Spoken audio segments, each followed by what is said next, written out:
साथियों, राष्ट्रीय मूल्याशी बहुजन कर्मचारी संघ महाराष्ट्र स्टेट की ओर से 13 मार्च से लेकर 18 मार्च तक पुरानी पेंशन लागू हो, इसके उपलक्ष्य में जो आंदोलन का चरण चलाया जा रहा है वो 18 मार्च को समाप्त होने जा रहा है।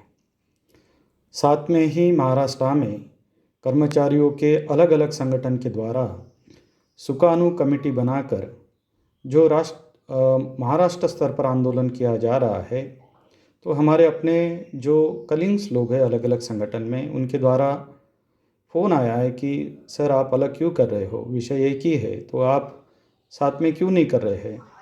तो हमारे अपने लोगों की भावनाएं वो सही है, लेकिन जब महाराष्ट्र स्तर पर सुकानू समिति बनाई गई तो साथियों हमारे अपने लोगों को उसकी कोई जानकारी नहीं दी गई है, ना ही हम लोगों को उसमें सम्मिलित करने के लिए कोई मैसेज हम लोगों को मिला है। तो निर्धारित जो हमारा अपना आंदोलन था तो हम लोगों ने जारी रखा है। हो सकता है जो इन्होंने पॉलिसी बनाई हो वो उनका अधिकार है कि कौन से संगठन को बुलाना है, कौन से संगठन को नहीं बुलाना है। उनके राइट्स को हम लोग कोई डिनाई नहीं करना चाहते, उनका अधिकार है, उनका सम्मान करना चाहते हैं।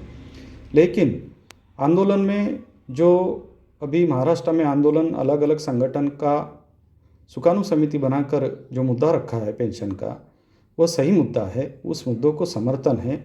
साथियों, हर घर में जो एम्प्लॉयज लगे हैं उनकी वो गंभीर समस्या है कि जीवन के अंतिम पड़ाव पर अगर पेंशन ना हो तो वो किस तरीके से जीवन को ज्ञापन करेंगे।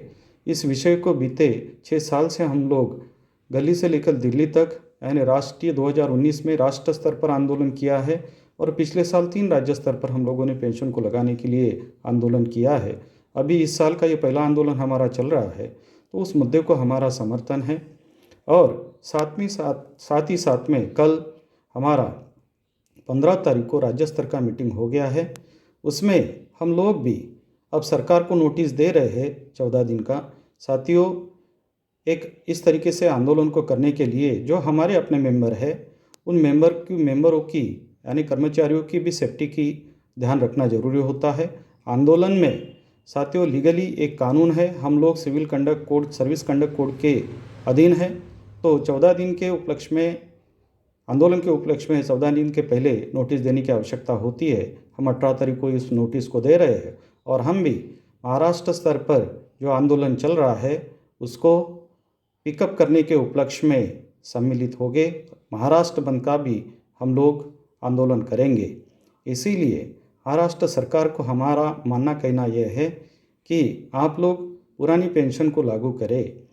आप ये कह रहे हैं महाराष्ट्र के उप मुख्यमंत्री कि सरकार पर बोझा पड़ेगा, हम जानते हैं, लेकिन आपके ही केंद्र सरकार के द्वारा जब पुरानी पेंशन का कानून रद्द कर दिया गया और ईपीएफओ जो कर्मचारियों की एक स्वायत्त संस्था थी उसके पास हमारा अपना प्रोविडेंट फंड का अरबों खरबों रुपया जमा था। 2004 से लेकर 2022 तक 1 रुपया भी आप एनपीएस के माध्यम से वहाँ पे जाने नहीं दे रहे। तो डेफिनेटली हम तो लोग कहते हैं कि भारत के संविधान में, बजट में तो कोई पेंशन का प्रावधान नहीं है, ये हम लोगों को पता है, लेकिन हमारा ही पैसा ईपीएफओ में जमा हुआ होता था। गवर्नमेंट के जो उद्योग है उसमें इन्वेस्ट करते थे सरकार, उसके ऊपर से हम लोगों को बड़े पैमाने पर गवर्नमेंट को बेनिफिट मिलता था।